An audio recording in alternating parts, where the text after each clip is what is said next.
8 ही साल के हुए थे, इनको पढ़ने के लिए इंग्लैंड भेज दिया गया। अब 8 साल में कोई इंग्लैंड जाएगा तो बुद्धिमान हो ही जाएगा, वहां इतना मौका मिलता है पढ़ने लिखने का। कैम्ब्रिज से पढ़े। कैम्ब्रिज वगैरह विश्वविद्यालय को देख के ये फीलिंग आती है कि काश हम भी यहाँ पढ़े होते। और विशेष रूप से वो बच्चे जो ऐसे कॉलेज में पढ़े हैं जिस कॉलेज में जाके बस कॉलेज में जाते थे टीचर नाम का प्राणी नहीं होता था, बस कॉलेज जाना है, कभी कभी तफरी करने के लिए जाना है। हाँ, बहुत सारे दोस्त होंगे, बहुत सारे जीजा भाभियां होंगी वहां पर, बस जाना है, पढ़ाई से कोई मतलब नहीं उसका। उसके बाद आप किसी बढ़िया विश्वविद्यालय में जाके 2 दिन गुजारे तो आपको समझ में आएगा कितना बड़ा गैप है एजुकेशन के कल्चर में।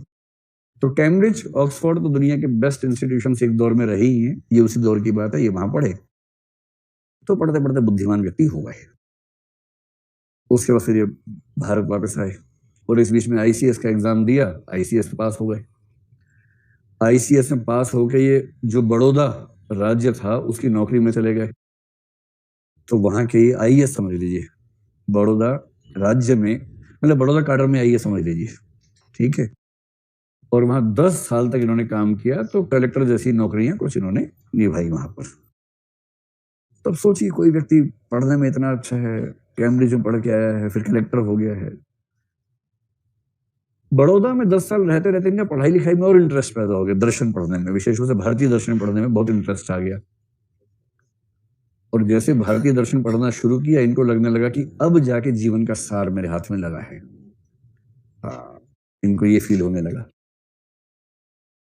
फिर उस समय स्वाधीनता संग्राम शुरू ही हुआ था, इनको भी लोगों ने उकसाया कि भाई तुम इतने समझदार अच्छे हो व्यक्ति, तुम नहीं आओगे तो देश को कौन आगे बढ़ाएगा। तो ये भी कूद गए स्वाधीनता संग्राम में। और वो जो बंगाल विभाजन का दौर था उस समय, बंग भंग के समय एक्टिव हुए और 1908 में गिरफ्तारी हो गई। अच्छा, गिरफ्तारी के बाद चीजें अलग तरीके से समझ में आती है व्यक्ति को। गिरफ्तारी के पहले तो आजादी बढ़ी जाती है।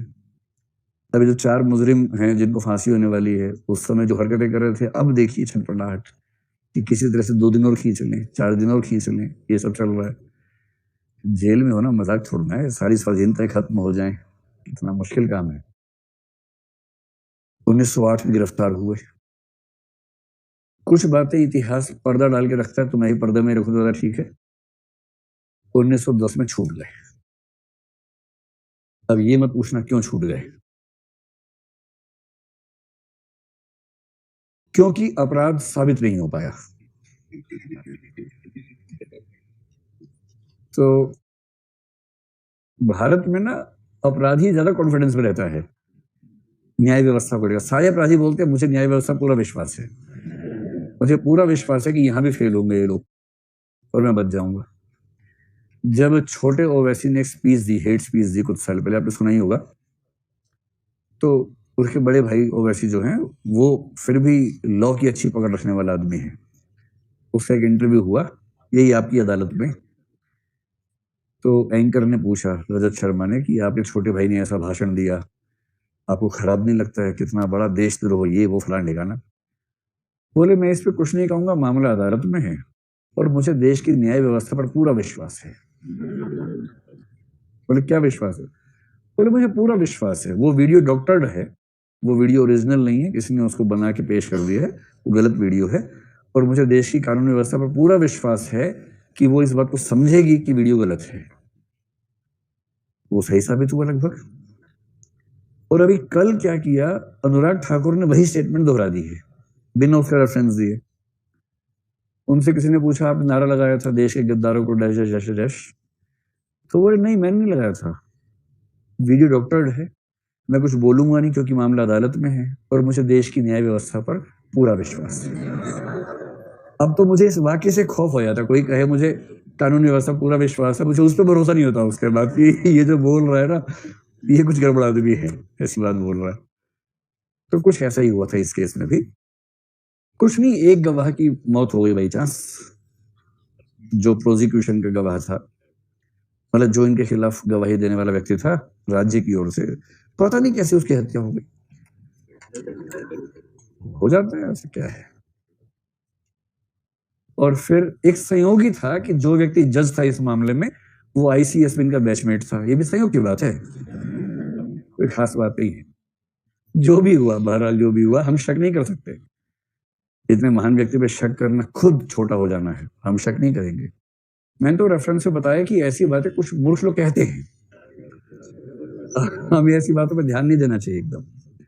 बहरहाल 10 में छूटे तो लोगों ने कहा आओ आंदोलन के लिए, बोले अब नहीं, अब हो गया आंदोलन। तो जो ये 1 साल जेल में रहे, जेल में इनको बहुत ज्यादा आध्यात्मिक और रहस्यात्मक अनुभव हुए, स्पिरिचुअल एक्सपीरियंसेस हुए, और रहस्यात्मक को बोलते हैं मिस्टिकल एक्सपीरियंस। दर्शन में इन दोनों का एक ही मतलब होता है, स्पिरिचुअल एक्सपीरियंस कह लीजिए या मिस्टिकल एक्सपीरियंस कह लीजिए, हिंदी में रहस्यवाद जिसको बोलते हैं, और स्पिरिचुअल के लिए आध्यात्मिक अनुभव कह देते हैं। इसकी मतलब एक ही होता है। अब क्योंकि वो ना मुझे हुआ ना आपको हुआ, इसलिए समझ तो पाएंगे नहीं उसको। जिनको होता है वो भी समझा नहीं पाते हैं। जैसे कबीरदास को हुआ, कबीर ने कहा गूंगे का गुड़ है, गूंगा आदमी है, गुड़ चाट लिया, लिखना नहीं जानता, पहले बता रहा हूं। कई मूर्ख बच्चे बोलते कि लिख के बता दे।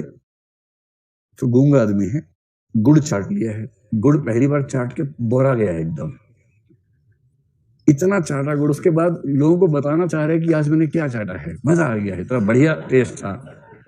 तो लोगों ने कहा क्या है बताओ ना, अब गूंगा बता ही नहीं पा रहा बेचारा, ऐसे ऐसे आवाज निकाल रहा है, लेकिन वो सेंस क्लियर नहीं हो पा रही। इसलिए कबीर ने कहा कि रहस्यात्मक अनुभव जो है गूंगे का गुड़ है।